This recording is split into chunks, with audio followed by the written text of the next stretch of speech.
Have you ever wondered how one of the most influential civilizations in human history, Babylon, came into existence? This is a story that takes us back, way back into the annals of time, to a period prior to the reign of Sargon of Akkad, who ruled from 2334 to 2279 BCE. In these early days, Babylon was but a blip on the map, a minor port city nestled on the banks of the Euphrates River. This was a city of humble beginnings, far from the bustling metropolis we often picture when we think of ancient Babylon.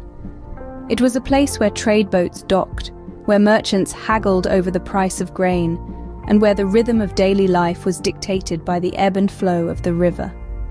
Yet, beneath this veneer of tranquility, Babylon was a city waiting for its moment in the sun, a moment that would be brought about by one ambitious leader. His name was Hammurabi, and he would ascend to power in 1792 BCE, marking the beginning of a new chapter in the city's history. Hammurabi's reign would transform this unassuming port city into the capital of a vast empire, an empire whose influence would ripple through centuries, shaping the course of human history in ways that still resonate today. But that, dear friends, is a story for another time. For now, we leave Babylon at the cusp of its ascent, a city on the edge of greatness, its destiny intertwined with the ambitions of a future king. A city that, in its time, would become a beacon of civilization, a testament to human ingenuity, and a symbol of the indomitable spirit of mankind. This small port city was about to rise from obscurity thanks to one ambitious ruler. And so, the stage was set for the dawn of Babylon, a dawn that would herald the rise of one of the greatest civilizations the world has ever known. Enter Hammurabi, a ruler whose vision would transform Babylon into an empire. Rising to power in the early 18th century BCE, Hammurabi was not content to let Babylon remain a minor port city on the Euphrates River. He had grander plans that would see Babylon become the beating heart of a thriving empire. Hammurabi's reign was marked by his dedication to political consolidation and territorial expansion. He was a master strategist, using both diplomacy and military might to bring neighboring city-states under his control. But it was not just through conquest that Hammurabi built his empire. He understood that an empire's strength also lay in its laws and its administration. This understanding led to one of Hammurabi's most significant contributions, the Code of Hammurabi. This was one of the earliest and most complete written legal codes. It established standards for commercial interactions and set fines and punishments to meet the requirements of justice. It was a cornerstone of his rule, a testament to his belief in the power of law and order. Under Hammurabi's rule, Babylon flourished. It became a center of trade, culture, and learning. The city's ziggurat, Etemenanki, is believed to have inspired the biblical Tower of Babel. Hammurabi's Babylon was a city of marvels, a testament to his vision and his leadership. But despite all of Hammurabi's achievements, his empire was not destined to last. After his death, his carefully constructed empire quickly fell apart, a victim of the same regional rivalries that had plagued the region for centuries. This was a stark reminder that empires, no matter how grand, are vulnerable to the whims of time and the ambitions of others. But as we'll see, empires are as fragile as they are powerful. After Hammurabi's death, the Babylonian Empire began to crumble. With no strong successor to keep the realm together, the empire that Hammurabi had built started to disintegrate rapidly. For many, this came as a shock. After all, Hammurabi had been a strong and wise ruler, a lawgiver who had transformed Babylon from a minor port city into a powerful empire. But Hammurabi's successors were not cut from the same cloth. They lacked his vision, his wisdom, and his ability to unite diverse peoples under a single banner. Instead, they were beset by infighting and power struggles, their focus inward rather than outward.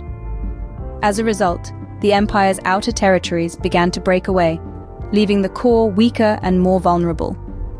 At the same time, external threats started to loom larger. The Hittites, a powerful people from Asia Minor, started to expand their territory, encroaching on Babylonian lands. The Assyrians too were growing in power, their eyes set on the fertile lands of the Babylonian Empire. With its leadership in disarray, Babylon was ill-equipped to handle these external pressures. The empire's economy also began to falter. The vast wealth that Hammurabi had amassed was squandered by his successors, leading to economic instability. The once thriving trade routes began to falter, and the empire's agricultural production, too, took a hit. The people grew discontented, their faith in their rulers waning, and so the empire that Hammurabi had built collapsed under the weight of its own problems. But this was not the end for Babylon. Far from it. The city would rise again, reclaiming its place as a center of culture, commerce, and power. The fall of the First Babylonian Empire was but a chapter in its long and storied history. But Babylon was far from finished. Its greatest glory was yet to come. Rising from the ashes, Babylon would once again become a beacon of civilization. So begins the tale of the Neo-Babylonian Empire, a time when this ancient city would reach its zenith, a veritable phoenix from the ruins of the fallen First Babylonian Empire.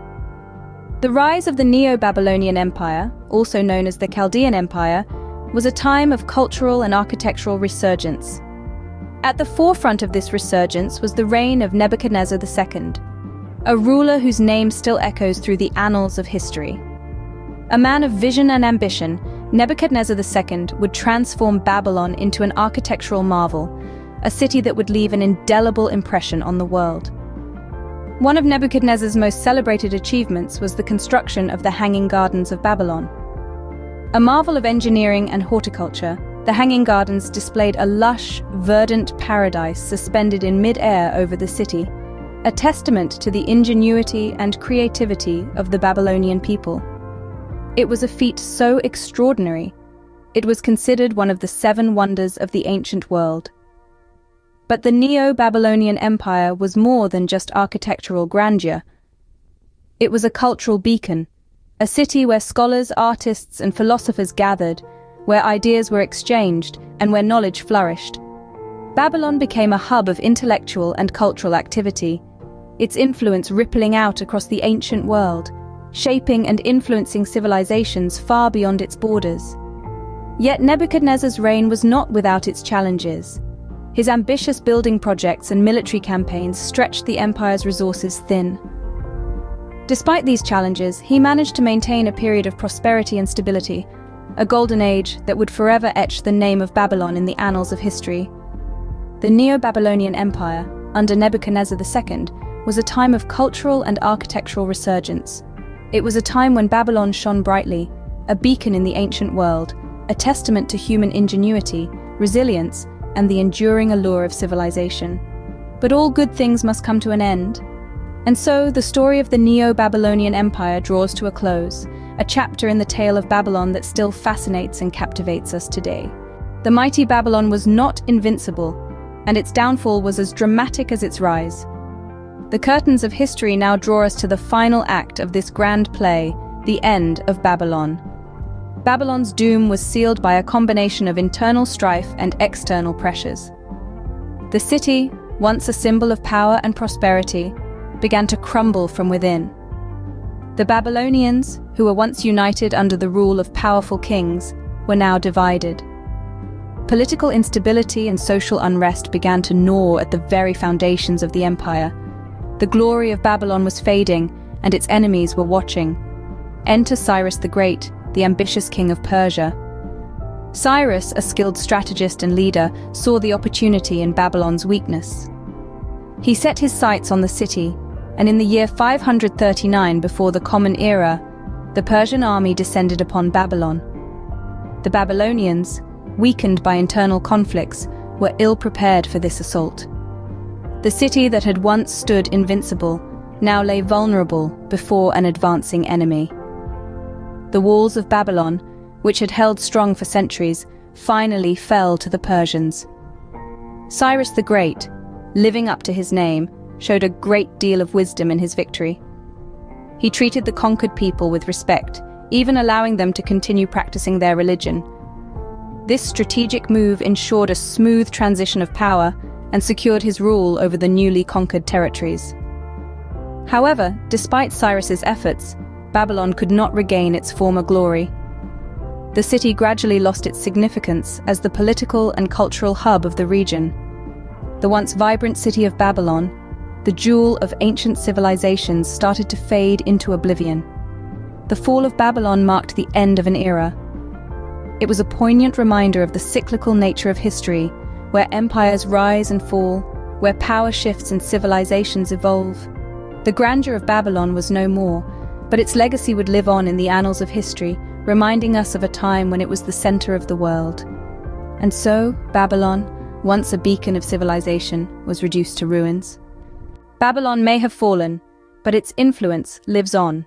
This ancient city-state left an indelible mark on human civilization. From the Hanging Gardens, one of the 7 wonders of the ancient world, to their groundbreaking advancements in astronomy, mathematics, and law, Babylon's legacy is deeply intertwined with our shared cultural fabric.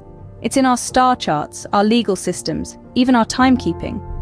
Thus, even in its ruin, Babylon continues to shape the course of human history.